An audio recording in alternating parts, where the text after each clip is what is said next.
A litany of lies helped bring him undone, but for 40 years he got away with it. Tonight, Chris Dawson is behind bars, a convicted murderer found guilty of killing his wife Lynette. The prosecution case was based entirely on circumstantial evidence.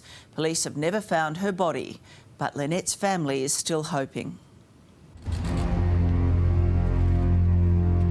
Did you ever imagine you'd be in this position today, Mr. Dawson? Nothing you'd like to say ahead of the judgment? Why don't you get out of our way, please? If he had any idea of what was coming, Chris Dawson didn't show it when he arrived to hear the judge deliver his verdict. Flanked by his brothers, they were forced to push through the media scrum. Wearing Lynn Dawson's favourite colour, pink, her family arrived for the decision they'd been waiting 4 decades to hear.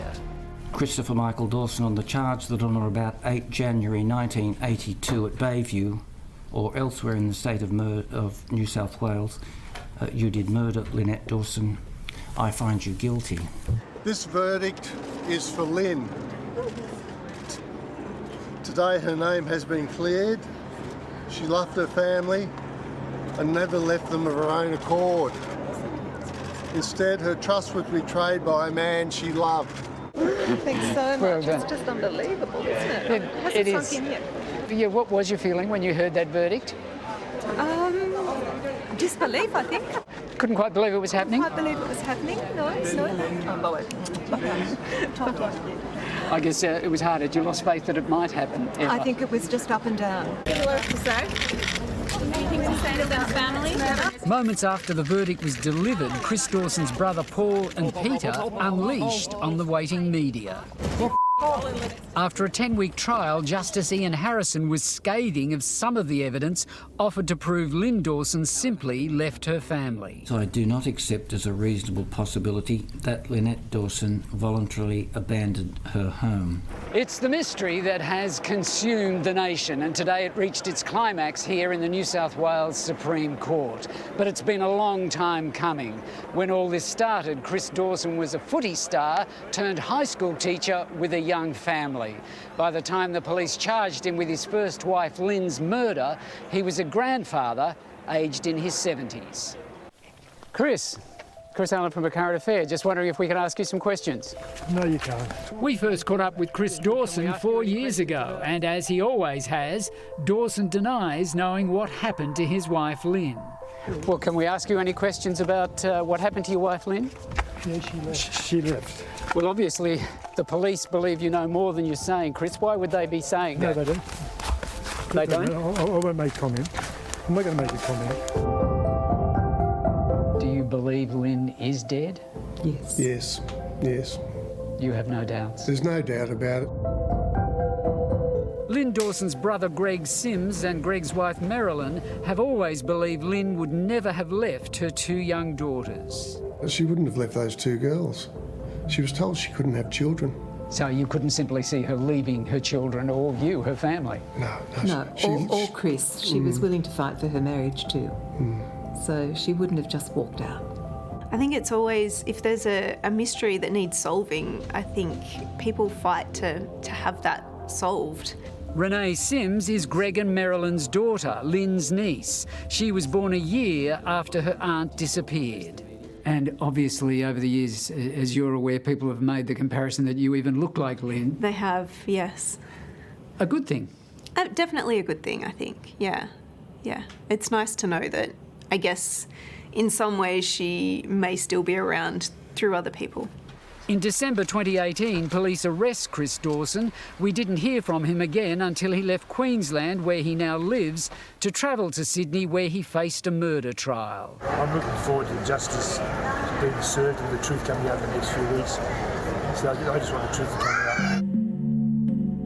No one has seen or heard from Lynn Dawson since January 1982. The devoted mum of 2 small children simply disappeared from her home here on Sydney's northern beaches.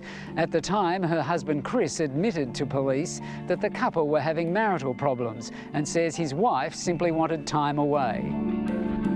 Well, obviously, if you know something, surely you want to say something for the sake of your daughters. Paul, you can't tell us anything about this? My concern is It doesn't matter, we can't make contact. Paul Dawson in the white T-shirt is Chris Dawson's twin brother.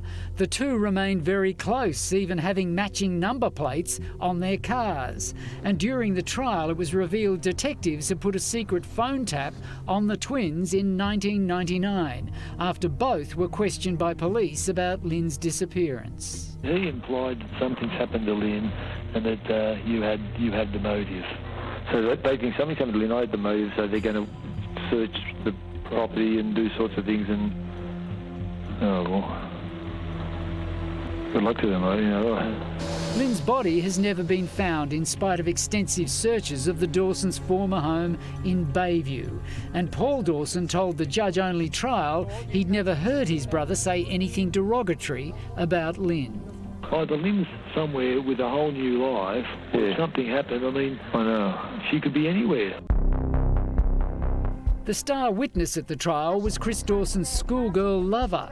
We can't identify her for legal reasons, and she was known during the trial as JC. She says she was introduced to Dawson in 1980 when he was her sports teacher. He told me he had seen me in the playground when I was 15 and decided he would like to get to know me better because I was attractive to him. I believe he deliberately tried to take my class. By the following year, JC had moved in with Chris, his wife Lynn, and their two young children. Lynette was very welcoming. He used to call her fatso and laugh about it. Claiming when Lynn went to bed, Chris Dawson would want me to have sex with him. JC says in her last conversation with Lynn, she was asked, "You've been taking liberties with my husband?"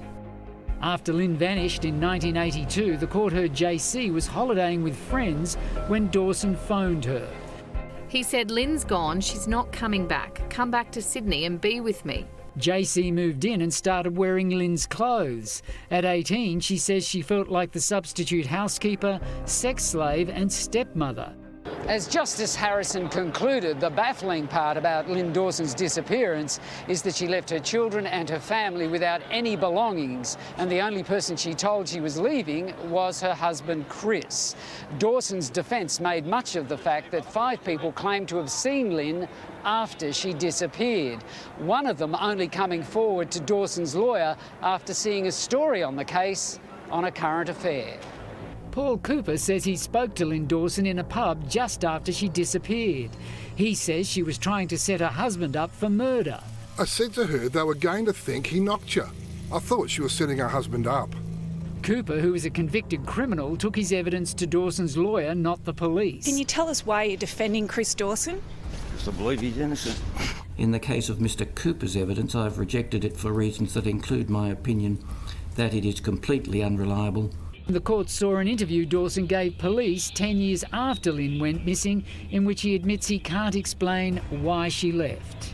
Extremely strange. I guess that perhaps she had a nervous breakdown or that she was an intelligent lady, so I couldn't see being brainwashed by any sector. But I'm at a loss to explain why she hasn't contacted the family. Suggests that Lynette Dawson, a sane, intelligent and determined woman, would step from her husband's car on a Saturday morning with little but the clothes that she wore, somehow rationally having chosen to evaporate forever, seeping invisibly and unnoticed into an uncertain future with nothing and no one. It is trite to observe that it is possible she did so. It is not, to my mind, a reasonable possibility. Was it hard for you to sit through the trial? It was hard, very hard. Every day brought something new. Some days it was quite confronting. It was very intriguing. Some days were incredibly infuriating. But it was important for us to be there as a representation for Lynn.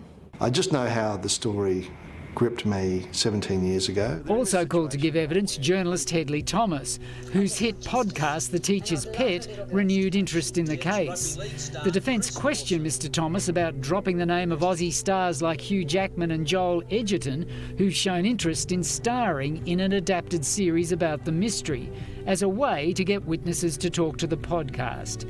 He said the podcast was recorded long before a contract was signed to make a TV series, and not everyone was attracted by the idea of walking the red carpet. Possibly to some, it might have been very unattractive to others who were introverted or didn't want to be involved.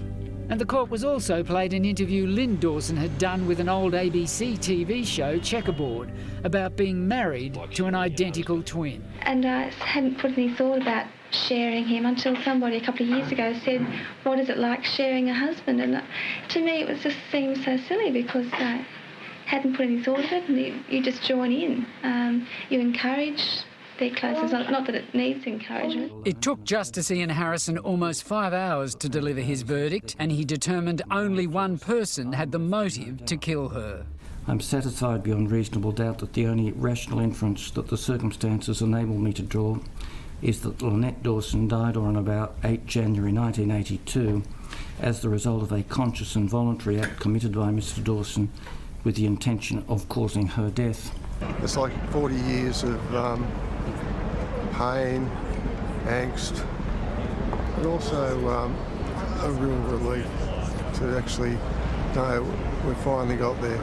Lynn's family finally have some closure, but they're still holding out hope Chris Dawson will reveal one final piece of this puzzle that has captivated millions around the world. The icing on the cake for us would be an admission and where she might be, so that we can put her to rest properly. It's not the end of her story. We still don't know where she is. So there is still more to come, I think. Chris Dawson's lawyer said he may apply for bail before his sentencing hearing.